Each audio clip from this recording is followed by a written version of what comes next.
Hi guys, അഖിലബ്രോ നോട് ഞാൻ എല്ലാവർക്കും സ്വാഗതം. Big boss Malayalam season 7 grand ഫിനാലയിലേക്കുള്ള വോട്ടിംഗ് അവസാനിക്കുന്നത് ഇന്ന് രാത്രിയോടെയാണ്. അപ്പോൾ നമ്മളിന്ന് ശനിയാഴ്ച രാവിലെ 7 മണി വരെയുള്ള ഒരു അൺഒഫീഷ്യൽ വോട്ടിംഗ് സ്റ്റാറ്റ്സുമായിട്ടാണ് എത്തിയിരിക്കുന്നത്. നമ്മുടെ മുമ്പിലുള്ളത് ടോപ്പ് 6 ആണുള്ളത്.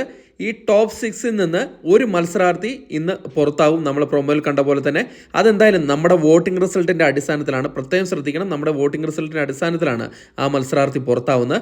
എന്തായാലും നമ്മുടെ മുമ്പിലുള്ളത് അനീഷ്, നെവിൻ, അക്ബർ, നൂറ, അനുമോൾ, ഷാനവാസ് ആണ്.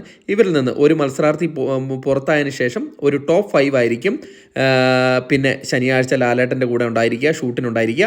എന്തായാലും വരും മണിക്കൂറിലെ കൃത്യമായിട്ടുള്ള വോട്ടിംഗ് വിവരങ്ങൾക്കും ബിഗ് ബോസ് അപ്ഡേറ്റുകൾക്കുമായിട്ട് നമ്മുടെ ചാനൽ സന്ദർശിക്കുക. ചാനൽ സബ്സ്ക്രൈബ് ചെയ്തില്ലെങ്കിൽ ദയവ് ചെയ്ത് ചാനൽ സബ്സ്ക്രൈബ് ചെയ്ത് കാണുക.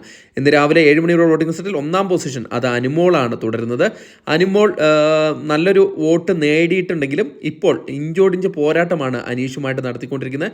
വളരെ ചെറിയൊരു ലീഡിൻ്റെ പുറത്താണ് അനുമോൾ ഇപ്പോൾ 1ാം പൊസിഷനിൽ നിൽക്കുന്നത്. അതുകൊണ്ട് തന്നെ ഏത് നിമിഷമാണെങ്കിലും ഈ പൊസിഷൻ മാറിമറിയാം. ഇപ്പോൾ 1,45,213 വോട്ടോട് കൂടി 1ാം പൊസിഷനാണുള്ളത്. 2ാം പൊസിഷനിൽ അനീഷാണുള്ളത്. അനീഷ് നേരത്തെ 1ാം പൊസിഷനിലായിരുന്നു, എന്നാൽ ചെറിയൊരു വോട്ടിൻ്റെ അടിസ്ഥാനത്തിൽ പിന്നിലേക്ക് വന്നിരിക്കുകയാണ്. അതുകൊണ്ട് തന്നെ ഏത് നിമിഷം വേണമെങ്കിലും അനീഷിന് ഒരു അട്ടിമറി നടത്താൻ സാധിക്കും. ഇപ്പോൾ 1,43,890 വോട്ടോട് കൂടി 2ാം പൊസിഷനാണുള്ളത്. 3ാം പൊസിഷനിൽ ഷാനവാസാണ് ഉള്ളത്. ഷാനവാസിന് നല്ല രീതിയിലൊരു വോട്ടിംഗ് ഇടിവാണ് ഇപ്പോൾ സംഭവിച്ചിട്ടുണ്ടിരിക്കുന്നത്. ഇപ്പോൾ 90,078 വോട്ട് മാത്രം നേടി 3ാം പൊസിഷനിൽ തുടരുകയാണ്. ഏത് നിമിഷം വേണമെങ്കിലും ഈ പൊസിഷൻ മാറിമറിയാം.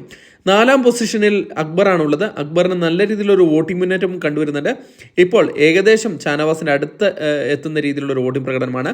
82,314 വോട്ടോട് കൂടി 4ാം പൊസിഷനാണുള്ളത്. 5ാം പൊസിഷനിൽ നെവിനാണുള്ളത്. നെവിനും നല്ല രീതിയിലൊരു വോട്ടിംഗ് മുന്നേറ്റം നടത്തിക്കൊണ്ടിരിക്കുകയാണ്. 81,706 വോട്ട് നേടി അക്ബറുമായിട്ടുള്ള ഇഞ്ചോടിഞ്ച് പോരാട്ടത്തിലേക്ക് അടുത്തുകൊണ്ടിരിക്കുകയാണ്. 6ാം പൊസിഷനിൽ നൂറയാണുള്ളത്. ഇത്തവണ ഒരു എവിക്ഷനിൽ പുറത്താകുന്ന ഒരു മത്സരാർത്ഥി അത് നൂറയാകാനാണ് ചാൻസ്. കാരണം വോട്ടിങ്ങിൽ വളരെയധികം വോട്ടിംഗ് കുറവാണ് നൂറയുടെ ഭാഗത്തു നിന്നുണ്ടായിരിക്കുന്നത്. 71,877 വോട്ട് മാത്രം നേടി ഏറ്റവും ലാസ്റ്റ് പൊസിഷനിലാണ് നൂറയുള്ളത്. അതുകൊണ്ട് തന്നെ നൂറയ്ക്കാണ് ചാൻസ് കൂടുതൽ.